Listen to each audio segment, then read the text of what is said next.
Salam Ramadan, salam ukhuwah, salam cinta dan salam damai. Assalamualaikum warahmatullahi wabarakatuh. Kembali lagi Ramadan bersama FF Project.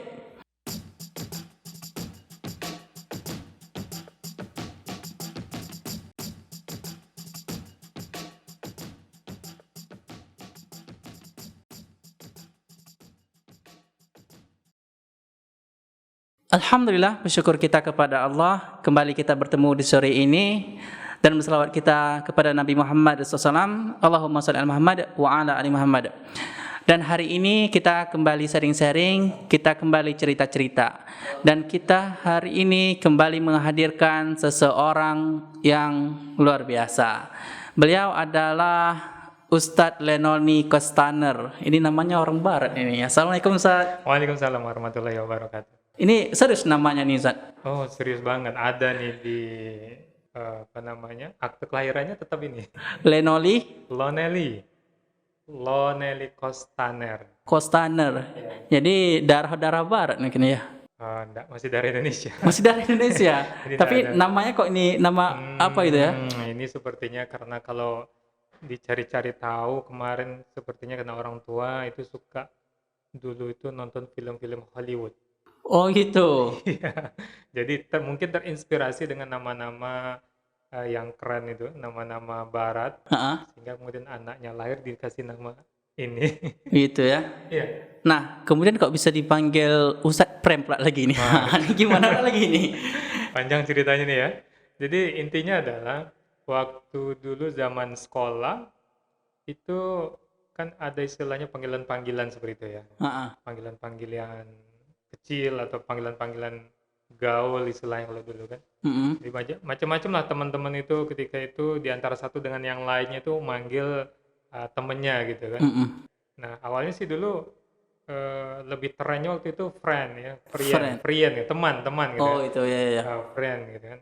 Apa kabar friend gitu kan. Iya iya iya. Jadi lama-kelamaan ya udahlah karena teman-teman lebih banyak manggil friend gitu ke mungkin karena nama saya susah disebut mungkin ya Iya. Lonely Koster Lonely mungkin susah Heeh. jadi ya friend gitu kan nah terus ya lama-lama kemudian eh, apa namanya lebih cenderung kepada ya udahlah frame sajalah gitu kan Frame ya. Iya. jadi teman-teman yang lain akhirnya ikut-ikut akhirnya kan frame gitu awalnya sih friend kayak gitu Iya iya iya. mungkin entah terpleset atau bagaimana frame gitu ya udah kalau misalnya ada kalau ngenalin sih nggak pernah nama frame kalau ngenalin ke orang ya nama saya Lonely nah, cuman Lonely. yang manggil frame itu biasanya adalah dia kenal dari temen-temennya saya gitu Oh gitu. Kenal dari teman-teman-temannya. iya kalau misalnya kenalan nggak pernah saya katakan siapa namanya kenalan frame enggak tapi Lonely Lonely. hmm.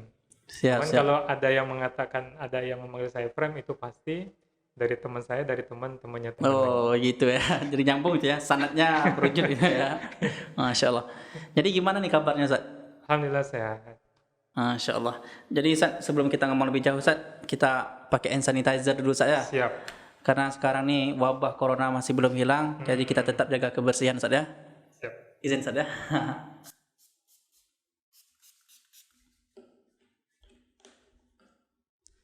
Sebagaimana biasanya pesan dari saya untuk teman-teman yang menyaksikan video ini, ingat jaga kesehatan, jaga kebersihan, cuci tangan. Kalau ada hand sanitizer, pakai hand sanitizer. Baik Ustaz, apa aja kesibukan sekarang Ustaz? Alhamdulillah kalau sekarang kesibukan masih mengajar. Eh, ya, sekarang masih mengajar, cuman itu tadi karena kondisi wabah, maka kemudian ya mengajarnya dari rumah. Mengajar dari rumah. Jadi walaupun tidak ngampus, tapi tetap sibuk juga di rumah. Beri tugas, periksa tugas. Masya Allah. Kemudian selain itu juga kegiatan-kegiatan yang lain ya dalam memberikan inspirasi untuk pemuda lah gitu. Inspirasi untuk pemuda, Masya Allah. Dan Ustadz sempat menjadi apa juga ya, pengurus di Pejuang Subuh ya? Alhamdulillah. Sekarang masih? Masih. Masya Allah. Jadi apa ini Pejuang Subuh nih? Pejuang Subuh ini adalah sebuah gerakan atau kemudian sebuah kelompok anak-anak muda gitu ya, Mm-mm. yang ingin bagaimana menggerakkan pemuda-pemuda Riau, wabil khusus Pekanbaru, Mm-mm. untuk kemudian sholat subuh tepat waktu. Masya Allah. Dan punya target. Punya target. Punya target, yaitu sesi pertama 40 hari tanpa putus, Mm-mm. nanti sesi kedua atau ronde kedua itu 100 hari tanpa putus sholat subuh di masjid. Masya Allah. Sholat subuhnya di masjid ya? Di masjid berjamaah tepat waktu, tidak boleh terlambat walaupun 1 rakaat. Lalu bagaimana nih cara teknisnya nih melakukan program ini? Kan kalau apa namanya, nggak mungkin kita ngecek satu-satu ke rumahnya kan gitu ya. Iya betul. Jadi makanya kemudian ada grup. Jadi ada grup laporan. Grup Jadi ada laporan. grup laporan dengan aturan yang sudah disepakati. Mm-mm. Nah, di mana kemudian kalau mereka apa namanya, siapa yang bangun duluan, Mm-mm. segera kemudian apa namanya, kabar-kabari gitu. Assalamualaikum atau takbir Mm-mm. sebelum jam waktu apa namanya, jam waktu azan ya. Masya Allah. Kabar-kabari. Nah, setelah itu nanti pada saat sholat subuh, Mm-mm. eh, setelahnya itu mereka laporan di grup. Nah, jadi ada 2 lambang, 1 lambang ayam, 1 lambang unta. Apa maksud dari lambang ayam lambang unta ini? Lambang ayam berarti dia bisa jadi sholatnya telat atau sholatnya di rumah. Mm-mm. Kalau lambang unta berarti dia sholatnya di masjid.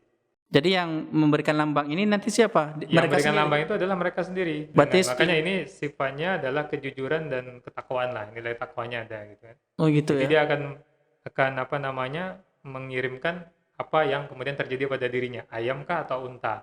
Baru nanti ada yang merekap.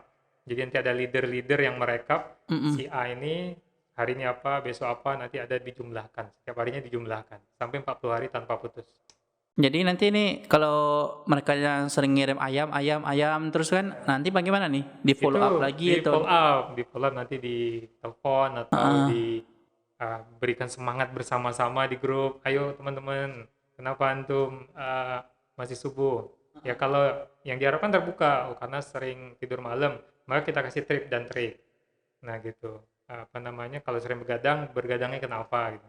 Apa karena pekerjaan atau karena memang Suka gadang. ya suka begadang aja. Tentu ini kita nasihati. Oh iya Kita iya. nasihati. Nah, mudah-mudahan kemudian dia berubah. Alhamdulillah beberapa ada yang berubah gitu ya. Masya Allah. Tapi kalau karena kerja memang agak susah. Ya mau tak mau adalah dengan cara kesadaran lah. Bagaimana kemudian seseorang itu ketika dia bekerja sampai malam, misalkan ada yang security kadang-kadang itu dia ada shift malam kan. Maka kadang-kadang dia pagi itu tertidur sebelum sholat subuh ya kan. Nah, makanya ya terus kita motivasi, di follow up, dimotivasi mana yang sering ayam-ayam terus. Masya Allah. Nah, yang lebih beratnya memang ketika sudah sampai 39 mau ke 40, telat, ngulang dari nol. Jadi kalau sudah 39 ternyata di hari ke-40-nya telat, ngulang lagi dari nol itu. Ya. Gitu ya. Jadi ini pertanyaannya, kenapa mesti sholat subuh tuh kita berjamaah di masjid? Kenapa kita sholat subuh tuh mesti tepat waktu? Tepat waktu. Ada nggak nih manfaatnya dan sebagainya deh? Iya, jadi namanya sholat kan ini kewajiban ya. Dan sebagai seorang muslim, maka kemudian sholat harus tepat waktu sebagaimana kemudian dianjurkan atau bahkan diperintahkan dalam Islam. Nah, apa manfaatnya kalau kita sholat tepat waktu? Sebenarnya akan memberikan dampak pada pribadi kita. Pribadi kita jadi disiplin. Pribadi kita jadi lebih lebih mawas diri atau berhati-hati dari segala macam kegiatan kita. Maka sangat banyak sebenarnya dampaknya. Kedisiplinan bagi kita itu akan tumbuh karena kita betul-betul menjaga sholat kita. Nah, bayangin saja kalau seandainya sholat aja dijaga, apalagi nanti calon istrinya. Masya Allah, sholat aja dijaga, apalagi calon istri, apalagi kamu tuh. Jadi kalau kita berbicara tentang pejuang subuh yang isinya adalah pemuda, maka akan enak juga nih kita ngobrol soal pemuda nih Ustaz ya, sama Ustaz nih. Karena kayak emang pemuda nih perlu diperhatikan Ustaz ya. Jadi Ustaz, Ane ingin tanya nih Ustaz, karena Ane masih muda itu kan ya. Jadi kadang pemuda-pemuda sekarang nih sering baper-baperan Ustaz ya. Jadi pemuda sekarang nih sekarang terlalu eksis di sosial media dan terlalu gimana lah ya, yang intinya pemuda zaman sekarang, pemuda zaman now itu jauh berbeda dibandingkan pemuda-pemuda yang dulu ketika punya ghiroh keimanan yang kuat gitu terkait Islamnya.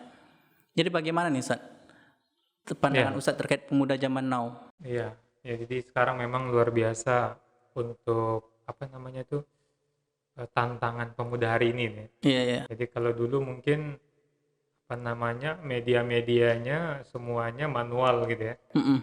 Media-media untuk bermain, untuk berkomunikasi, semuanya sifatnya konvensional. Kalau sekarang kan sudah digital gitu ya. Mm-mm. Nah, tentu yang salah satunya yang paling booming itu sosmed, sosial media, Sosial media. sosial media. Nah, eh, kita melihat hari ini memang setelah saya perhatikan gitu ya, saya ikuti bagaimana kemudian perkembangan generasi-generasi atau pemuda mengikuti sosial media. Mm-mm. Banyak memang kita lihat ada memang digunakan untuk yang bermanfaat, Mm-mm. ada juga memang yang digunakan untuk yang sifatnya apa namanya hanya untuk ya untuk sekedar apa namanya menghilangkan lelah saja. Menghilangkan lelah ya. Mainan saja, tapi tidak ada manfaat sedikit pun, bahkan untuk nilai pahala pun kadang-kadang tidak ada. Mm-mm. Ya, banyaklah hal yang kita bisa lihat. Contohnya misalnya sekedar untuk buat apa namanya melihat apa namanya ini melihat status-status stalking status orang gitu ya, baca Ya. komen-komen, lihat status orang komen, lihat status orang komen. Mm-mm. Kadang-kadang gurau-gurau yang tidak ada manfaatnya. Mm-mm. Belum lagi kemudian banyak hal yang terjadi ketika mereka salah menggunakan sosmed. Ya, Mm-mm. akhirnya banyak yang akhirnya apa namanya bukan hanya tidak bermanfaat, bahkan kemudian bermaksiat akhirnya Bermaksiat. ketika mereka salah dalam mengimplementasikan atau menggunakan sosmed. Jadi kita bisa bermaksiat dengan sosial media Ustaz ya? Bisa. Wah, bagaimana tuh caranya itu? Wah, ini nih.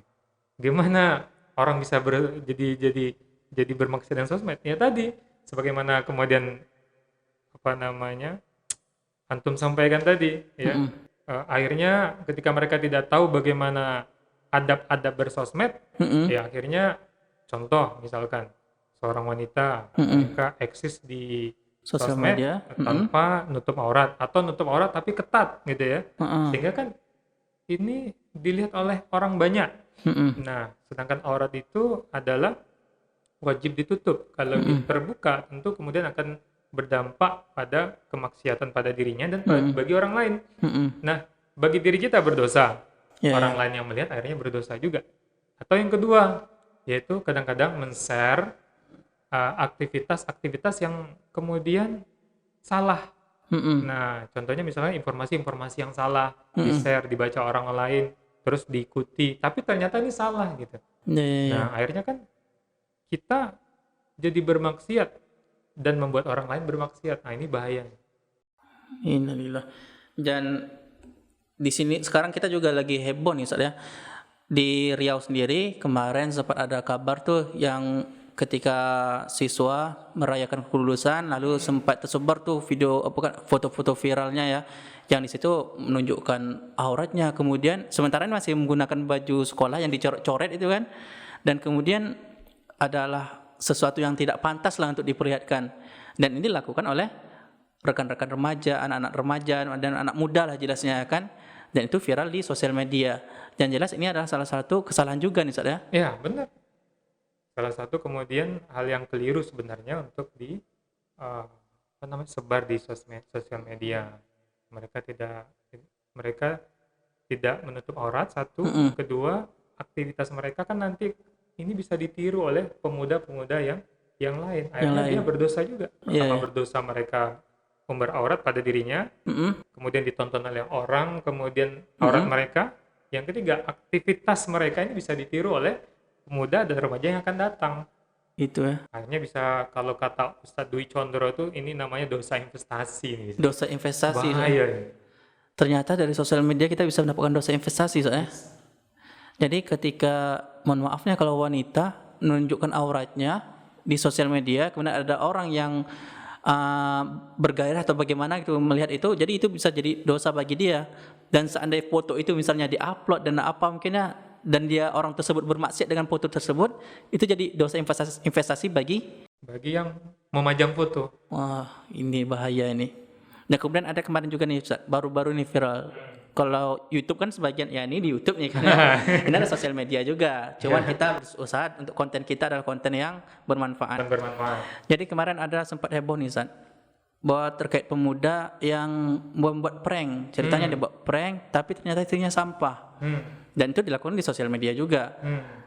Nah, artinya apa? Banyak sekarang nih pemuda-pemuda yang apa nih Ustaz ya? Dan pertanyaan kenapa nih Ustaz? Pemuda-pemuda ini kok bisa gitu loh seperti sekarang? Ya. Jadi benar. Jadi sekarang ini karena sudah zaman digital, apalagi revolusi industri 4.0 ya. 4.0 4.0. ya. Ini generasi dunia teknologi 4.0. Generasi kita hari ini bukan generasi milenium lagi, tapi generasi Z. Kemarin X, sekarang Z. Jadi generasi Z ini memang zaman digital. Mereka hidup di tengah-tengah digital. Ketika mereka tidak siap memang dengan pengaruh dunia digital, maka akhirnya mereka bisa mengimplementasikan dengan apa yang mereka suka saja, bukan dengan apa yang seharusnya mereka lakukan sesuai dengan apa yang mereka sesuai dengan keimanan mereka. Nah, contohnya mungkin video-video yang banyak hari ini menjadi viral yang dilakukan oleh anak-anak muda. Iya betul. Salah satunya mungkin video-video prank gitu ya. Iya. Nah, makanya di sini juga harus hati-hati. Di sini juga kita harus punya ilmu. Di sini juga kita harus punya bekal. Di sini kita juga harus punya pemahaman Islam yang benar. Sehingga dunia digital atau sosmed yang kita gunakan tuh memang mengarah pada hal yang bermanfaat, bahkan berujung pahala investasi. Bukan hanya dosa investasi, kita bisa juga mendapatkan pahala investasi. Jadi salah satu contoh tadi benar gitu ya. Contoh ngeprank. Ketika mereka kemudian ada yang salah satu yang pernah saya lihat itu, jadi ngepranknya pakai mercon. Jadi ketika ada mungkin orang-orang yang lagi tidur, yang lagi asik main, asik duduk, hidupin mercon, letakkan di bawah tempat duduknya atau di sekitarnya. Ketika kemudian meledak, otomatis orang ini kaget, kemudian entah macam mana lah rupanya gitu kan. Kemudian yang membuat ngeprank ketawa dengan terbahak-bahak. Ini kan namanya bahagia di atas penderitaan orang lain ya. Bahagia di atas penderitaan. Ya. Nah, sebenarnya bukan hanya konteks pada bahagia pada atas penderitaan orang lain. Walaupun dengan kata ini sebenarnya namanya zolim gitu ya. Tapi lebih daripada itu, kata Rasulullah SAW, ya, kita dilarang untuk menakut-nakuti orang lain, untuk membuat orang lain, kita tidak boleh menakut-nakuti orang lain dengan cara menakut-nakuti orang lain agar kemudian kita itu tertawa. Itu tidak boleh. Oh, jadi itu nggak boleh Ustaz? Tidak boleh. Jadi bercanda itu kan nilai urgensinya adalah membahagiakan orang lain, atau kemudian memberikan ketenangan bagi orang lain dan kenyamanan orang lain. Sebenarnya urgensi canda itu begitu, atau bahasa lain kalau sekarang ini prank lah ya. Prank. Ya, canda itu. Nah, cuman kita itu ada adab-adabnya. Pertama itu sebenarnya tidak boleh dengan menakut-nakuti. Nggak boleh dengan menakut-nakuti. Bahkan kemudian hal ini sangat dibenci oleh Rasulullah SAW. Yang kedua, tidak boleh dengan mengambil barang orang lain. Mengambil barang orang lain. Walaupun dengan bercanda. Contohnya, biasa ya, kadang-kadang kita bercanda sama teman itu, yang penting bisa buat ketawa ya. Handphonenya di depan gitu ya. Kemudian dia lagi asik fokus dengan materi atau dengan apa gitu, ada tangan nyelinap, ambil, letak di belakang. Terus temannya hilang, aduh mana handphoneku, yang belakang senyum-senyum aja, kamu ya, enggak, aku enggak ada. Udah resah dia ya, udah gelisah dia, kemudian prank gitu ya, ini handphone kamu gitu kan. Ini kata Rasulullah SAW, ini perbuatan yang kemudian sangat tidak baik. Ya, tidak boleh kemudian, bahkan kemudian Rasul katakan tidak halal seseorang mengambil kemudian barang orang lain dengan serius maupun dengan bercanda. Tidak halal. Iya. Berarti dosa dong kalau gitu. Dosa. Jadi dosa, membuat orang gelisah, membuat orang yang itu kemudian jadi ketakutan. Jadi tidak boleh menakut-nakuti, tidak boleh kemudian dengan mengambil barang orang lain. Terutama kalau kita lihat dalam apa namanya, video-video itu lebih banyak kan model menakut-nakuti. Ada kayak pocong, pranknya gitu kan, ketawa gitu. Nah, ada dengan mercon, ada dengan tembak gitu ya. Bahkan dengan tembaknya sendiri kemudian kata Rasulullah SAW, ya, malaikat itu akan apa namanya, akan melaknat seseorang yang kemudian dia bercanda dengan menodongkan senjata. Apapun bentuk senjatanya. Sampai dia menghentikan apa yang dia lakukan. Wah, ini Dan ini ternyata ada hadisnya Ustaz ya. ada. Masya Allah. Makanya ketika saya lihat prank-prank ini, ya Allah, macam mana caranya untuk eh, menasihati mereka ini. Mungkin barangkali mereka ini kurang informasi Ustaz. Nah, Atau jadi, kurang tahu. ya betul. Terus kenapa sih bisa begini? Nah, salah Ah, satunya tadi adalah karena mereka kurang pengetahuan tentang Islam, tentang sakofah Islam, mana yang boleh, mana yang tidak. Kan kalau kita flashback, ngeprank ini kan sebenarnya kan dari dunia barat sebenarnya. betul betul. Kemudian masuk ke apa namanya, ke generasi-generasi Muslim, Mm-mm. pemuda wabil khusus melihat kondisi seperti itu asik, apalagi mendatangkan uang kalau apa namanya, viewernya banyak atau follow-nya banyak atau apa namanya, followernya banyak, maka kemudian mendatangkan uang. Jadi Mm-mm. ketika melihat orang lain bisa, kenapa saya tidak bisa? Oh, saya lakukan aja tanpa Iya lagi ya. mempertimbangkan mana yang boleh, mana yang tidak dalam bercanda. Mm-mm. Nah, itu. Ini karena salah satunya budaya, pemahaman Islam yang kurang atau juga memang pemahaman Barat yang telah merasuki pemahaman pemuda Islam. Seperti itu. Pemahaman Barat yang sudah merasuki pemahaman pemuda Islam Ustaz ya. Hmm, Sepertinya memang pengaruh dari budaya-budaya Barat ini sangat berpengaruh besar terhadap dunia zaman sekarang ya, iya, pemuda-pemuda zaman sekarang. Karena bisa dibilang pemuda-pemuda hari ini menjadikan orang-orang di luar sana, orang-orang yang tidak Islam, mereka jadikan orang itu sebagai standar hidup mereka itu loh. iya, ikut-ikutan. Ya, ikut-ikutan itu. Nah, jadi Ustaz, ini banyak sekali ya fenomena zaman sekarang nih terkait sosial media nih.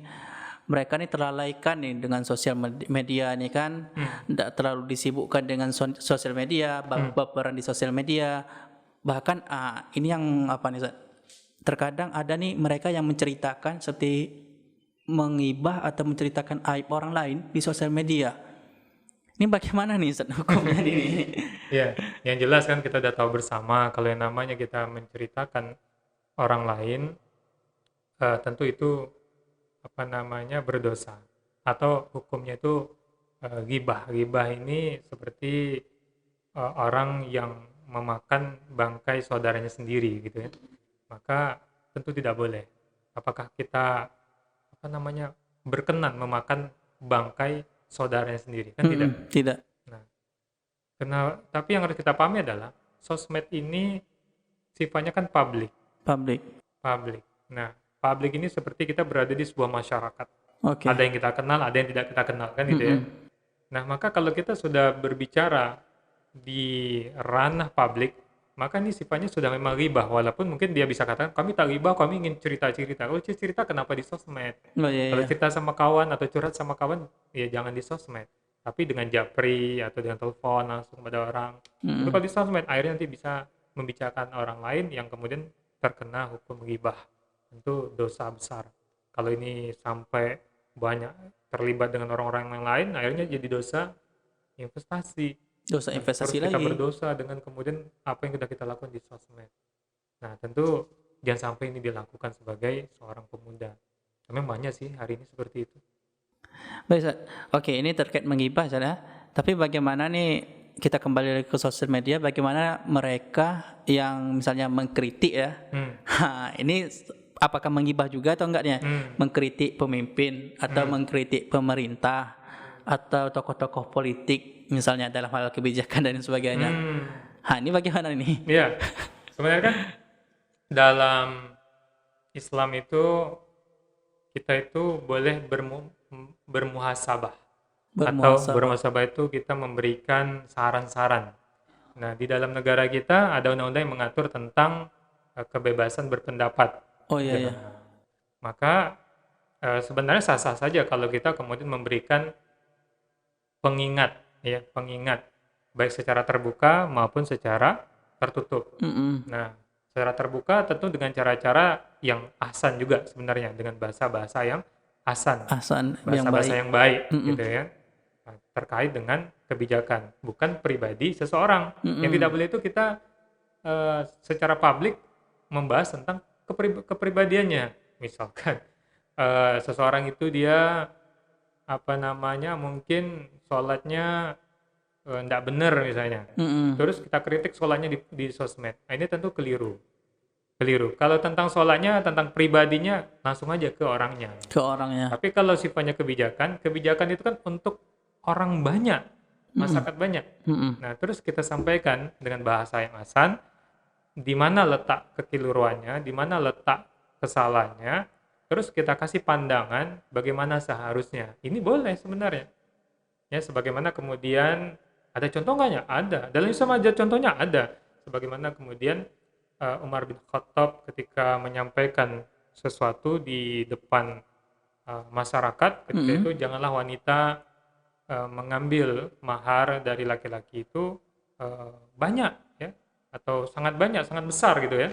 Kemudian ada yang perempuan mengkritik, bukan mengkritik, memberikan pendapat. Mm-mm. Wahai Umar, janganlah engkau mengharamkan apa yang telah eh, Allah halalkan. Artinya boleh kalau wanita itu meminta mahar sesuai dengan apa yang dia inginkan tuh boleh. Walaupun sebenarnya ya sebaik-baiknya wanita adalah dengan mahar yang kecil gitu. Mm-mm. Nah, tapi artinya apa? Artinya boleh kalau ada yang ingin menyampaikan secara terbuka. Terbuka. Begitu juga pada saat pembagian ghanimah, kan dalam peperangan itu ada pembagian ghanimah kalau Mm-mm. seandainya menang ya. Iya Ghanimah itu betul. harta-harta yang ditinggalkan oleh musuh, Mm-mm. dia lari, harta-harta banyak yang ditinggalkan, Mm-mm. itu boleh diambil kalau dalam fikih peperangan Islam. Nah, itu nanti kan dibagi. Nah, ketika pembagian itu ada pembagian yang apa? Ansor dan Muhajirin. Mm-mm. Nah, ada yang protes, disampaikan secara terbuka oleh Bilal bin Rabah ketika itu. Maka pemimpin pada saat itu dia, oh ya, kamu benar. Jadi ketika ada yang menyampaikan secara terbuka, mengkritik secara terbuka dengan ada landasannya, itu boleh saja dalam Islam. Apalagi dalam negara kita ini, Mm-mm. kebebasan berpendapat Mm-mm. itu dibolehkan. Kebebasan Selagi berpendapat tadi ya, diperbolehkan. yang ahsan. Yang ahsan ya. Jadi kalau terkait pribadinya Ustaz, tadi kita sampaikan secara langsung ya, tidak perlu kita umbar-umbar nih Iya, di itu sosial itu media. namanya udah itu Ha-ha. yang menggibah. Kalau Menggibah. kalau kepribadian seorang yang kita kritik di sosmed, Mm-mm. misalnya dia tadi nggak puasa gitu kan, Iya ya. nah, si Fulan tidak puasa, ini kan sangat luar biasa si Fulan ini. Masa seorang Muslim tidak puasa? Ini namanya gibah. Walaupun bunyinya kayak mau mengingatkan gitu kan Nah, ya. walaupun indikasinya sebenarnya ingin mengingatkan dia, Ha-ha. tapi kan itu pribadi dia gitu. Dan hal itu tidak bisa kita, tidak boleh ya kita Tidak publish boleh. ya. Sebagusnya kalau masalah kepribadian seseorang Mm-mm. langsung atau melalui perantara. Kalau tidak bisa langsung melalui perantara boleh. Seperti itu. Mm-mm. Atau dengan bahasa yang sifatnya umum. Mm-mm. Misalnya ada teman-teman banyak yang nggak puasa misalnya, Mm-mm. atau jarang sholat. Kita bisa dengan membuat status atau memainkan sosial sifatnya umum. Umumnya tidak menjustifikasi seseorang. Ha-ha. Nah, sebenarnya bahasanya nanti untuk kalau ada yang baca, mana tahu dia baca, mudah-mudahan dia sadar, nah gitu istilahnya. Kayak gitu, tidak langsung pada seseorang. Baik-baik. Jadi Ustaz, tadi kan ada dosa investasi, ada juga pahala investasi kan dalam sosial media. Jadi bagaimana nih kita membuat sosial media kita ini bernilai pahala? Apa aja yang sebaiknya kita share, apa aja yang sebaiknya kita lakukan? Ya, jadi sebagai kita agar sosmed kita menjadi bernilai pahala, pertama kan kita harus paham dulu bahwa tujuan hidup kita ini adalah untuk beribadah. Mm-mm. Auzubillahiminasyaitonirrajim. Wa ma khalaqtul jinna wal insa illa liya'budun, kan begitu. Iya betul. Allah katakan Allah tidak akan menciptakan jin dan manusia kecuali hanya untuk beribadah pada Allah. Mm-mm. Maka tujuan kita hanya untuk beribadah. Nah, setelah kita yakin, setelah kita pahami tentang tujuan hidup kita, maka baru kita beranjak pada apa aktivitas kita. Mm-mm. Sosmed ini kan sebagai media sebenarnya. Mm-mm. Media. Maka media ini hukumnya mubah. Sebelum ada yang kemudian dalil yang mengharamkannya. Maka kalau dia mubah, kita bisa naikkan derajat mubah ini menjadi sunnah, bahkan kewajiban kalau kita dalam rangka untuk memberikan pengetahuan pada orang lain, Heeh. sama seperti ini bisa sifatnya bahkan dianjurkan Dianjurkan. dengan acara kayak gini nih, Iya, iya. ya, untuk memberikan manfaat dan nilai pahala kepada orang lain. Ini bahkan dianjurkan yang kayak gini. Dianjurkan. Nah, kita bisa tingkatkan dari mubah kepada sesuatu yang mustahab gitu ya, yang kemudian sifatnya dianjurkan. Nah, eh, gimana caranya? Caranya tadi yakinkan bahwa kita tahu kita tujuannya untuk beribadah. Terus caranya gimana? Caranya adalah jadikanlah sosmed untuk kemudian memberikan informasi-informasi yang baik. Contohnya gimana? Contohnya kita bisa share video-video, misalnya video ini nih. Oh, iya. Nanti share ya. Nah, misalnya video ini nih di-share, dilihat, didengarkan, ada manfaatnya diambil, yang kurang berkenan ya udah tinggalkan kan gitu Iya, kan. iya, iya. Kan kadang-kadang orang kan beda persepsi ya. Hmm. Nah, ketika bermanfaat diambil, kalau memang kayaknya berbeda ya udah tinggalkan. Jadi tidak perlu saling kritik. Ketika ada yang kurang ya mungkin bisa dinasihati. Nah, tapi gimana caranya? Di-share. Jadi bermanfaat bagi orang lain.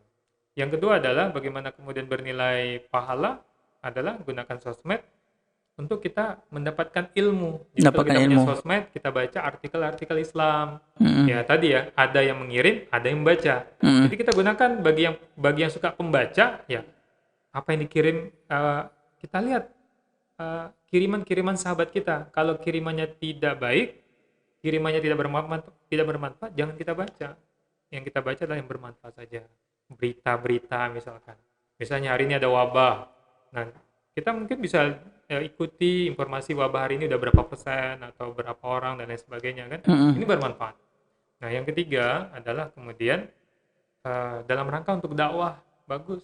Dalam rangka untuk dakwah. Dakwah. Jadi dakwah. Terus saya kan belum ahli agama. Ya, kita nggak ahli agama. Kan banyak ustadz yang sudah ahli agama. Ambil tulisan dia, kita share kan begitu. Kan dalam rangka dakwah juga. Betul. Apalagi kalau seandainya kita bisa punya kemampuan untuk berbagi, Hmm. nah, itu lebih bagus lagi kan begitu. Dan setidaknya yang keempat adalah untuk kemudian jadikan sosmed ini untuk selain dakwah, kemudian share hal yang bagus, kemudian yang ketiga tadi adalah untuk apa yang ketiga tadi, ya Allah saya lupa pula ya. Jadi tadi kan untuk men-share informasi yang baik. Nah, yang kedua mencari informasi yang baik. Ketiga untuk dakwah. Nah, yang keempat adalah untuk kemudian ajang silaturahim kepada teman, sahabat. Kan orang yang menyambung satu rahim itu akan diberikan oleh Allah keberkahan. Nah, jadi dengan sosmed yang kawan lama jarang jumpa, say hello, assalamualaikum, gitu ya, apa kabar. Jadi kan sosmed untuk yang seperti ini, maka kita akan mendapatkan pahala. Oh, jadi kalau kita silaturahim pun walaupun dari sosial media, sekedar salam dan sebagainya, itu tetap dapat pahala juga, Ustaz ya? Ketika kita mengucapkan salam, orang itu menjawab salam. Kan itu adalah zikrullah. Masya Allah. Mengajak sahabat kita zikir. Apalagi kita men-share hal yang baik. Begitu, Ustaz ya? Yang menyambung satu rahim itu akan diberikan keberkahan, dipanjang umurnya, dimurahkan rezekinya, Masya Allah. Jadi sekarang kita tahu nih ya, bahwasanya banyak pemuda-pemuda sebenarnya entah kurang informasi atau kurang mendalami terkait hukum-hukum Islam, terkait bagaimana makna Islam, terkait bagaimana menggunakan sosial media yang benar sehingga bermanfaat. Banyak mereka yang kurang tahu nih. Dan sekarang apa yang dilakukan agar mereka nih bisa tahu terkait hal ini? Ya. Nah, apa yang harus dilakukan dengan supaya pemuda itu betul-betul menggunakan fasilitas yang ada hari ini sesuai dengan sebagai seorang muslim gitu ya. Iya, iya. Nah, maka yang pertama tahu betul dia bahwa tujuan hidupnya hanya untuk beribadah. Itu satu. Kalau dia belum tahu, ini bahaya. Itu yang mengakibatkan akhirnya seseorang itu beraktivitas sesuai dengan hanya apa yang dia rasa senang saja. Nah, apa yang dia rasa senang, lakukan. Tapi kalau kemudian dia punya pemahaman bahwa hidup ini punya tujuannya untuk beribadah pada Allah, maka kemudian dia akan melakukan aktivitas, yang aktivitas itu kalau tidak ada nilai ibadah, dia mungkin tinggalkan. Baik. Kalau ada nilai ibadah, dia kerjakan Dia semaksimal kerjakan mungkin. Itu yang semaksimal. pertama. Yang kedua, setiap melakukan aktivitas itu niatkan betul-betul karena Allah. Meniatkan semuanya karena Allah, Ustaz ya. Niatkan semuanya karena Allah. Nah, dan yang ketiga, harus bisa membagi waktu gitu ya, antara kemudian aktivitas-aktivitas, misalnya kerja atau kuliah, ngerjain tugas, dengan kita bersosmed. Sehingga kita hal-hal yang tidak penting betul-betul kita tahan nih. Atau penting betul kita tahan, jangan sampai kita tergoda, akhirnya lama-lama kita sosmed yang tak bermanfaat sampai berjam-jam. Apalagi yang hobi dengan game itu ya, game Iya. kacau sekali. Ya, akhirnya tidak bisa membatasi, misalnya aku setengah jam aja deh main gitu misalnya. Nggak bisa akhirnya, karena dia tidak ada niat yang betul-betul karena Allah, tidak punya pemahaman bahwa hanya untuk beribadah pada Allah hidupnya, dan tidak pandai membagi waktu. Dan yang terakhir, nah yaitu adalah bagaimana dia harus belajar mengkaji Islam. Gimana caranya? Kan sekarang wabah corona, kalau dulu masih bisa ke masjid, kalau sekarang tidak ada lagi pengajian-pengajian di masjid. Iya. Maka gunakan handphone ini untuk belajar agama, bukan berarti kita belajar agama dengan YouTube. Bukan berarti kita belajar dengan handphone, tapi dengan guru-guru. Nah sekarang kan sudah banyak guru-guru kita, ya, yang dia buat kajian online. Kajian online, Nah, Ustaz ya. maka persiapkan waktu kita, persiapkan kota kita untuk kemudian mengikuti kajian-kajian ustadz-ustadz yang memberikan pencerahan pemahaman Islam. Itu pemahaman Islam yang kafah, pemahaman Islam yang betul-betul memberikan kita tujuan hidup ini hanya untuk beribadah kepada Allah Subhanahu wa taala. Masya Allah. Baik, siap Ustaz. Baik Ustaz, sekarang kita mengingat waktu nih Ustaz ya. Iya. Jadi bagaimana nih Ustaz? Ada nggak nih pesan-pesan dari Ustaz nih untuk rekan-rekan pemuda? Oke. Baik, pesan-pesannya adalah sebagai pemuda adalah generasi penerus estafet kepemimpinan yang akan datang. Kalau pemuda itu terpana dengan teknologi, pada teknologi ini hanya sebagai sarana, sarana. Kalau dia terpana dengan teknologi, dengan kehidupan teknologi sosmed yang kemudian melalaikan, maka akan hancur pemuda. Kalau hancur pemuda, hancurlah kemudian generasi yang akan datang dan kepemimpinan yang akan datang. Maka dari itu pemuda, jadilah kemudian sosmed ini hanya sebagai sarana untuk kebaikan, sarana yang untuk bermanfaat. Gunakan hal-hal yang bermanfaat saja, gunakan hanya untuk bisa menambah ilmu, menambah kemudian informasi, dan jadikanlah kemudian untuk ladang amal soleh, yaitu amal investasi. Semoga bermanfaat. Masya Allah. Jadikan sebagai sosial media sebagai tempat kita beramal, Ustaz ya. Iya, untuk sarana beramal. Sarana beramal, Masya Allah. Jadi teman-teman yang menyaksikan video ini, kita sudah banyak mendengar nih kan, bahwasanya sosial media itu bukan hanya sekedar untuk tempat kita menunjukkan untuk kita eksistensi doang, apalagi sampai menampakkan aurat kita, bukan hanya, tapi kita bisa menjadikan sosial media sebagai sesuatu yang lebih bermanfaat bagi kita. Kita bisa mencari pahala di situ, menjadikan sosial media sebagai investasi pahala bagi kita. Jadi semoga teman-teman yang menyaksikan video ini mendapatkan manfaat dari apa yang disampaikan oleh Ustaz Prem tadi. Dan saya tutup dengan doa kafaratul majlis. Subhanallah bihamdika asyhadu an la ilaha illa anta astaghfiruka wa atubu ilaik. Wassalamualaikum warahmatullahi wabarakatuh.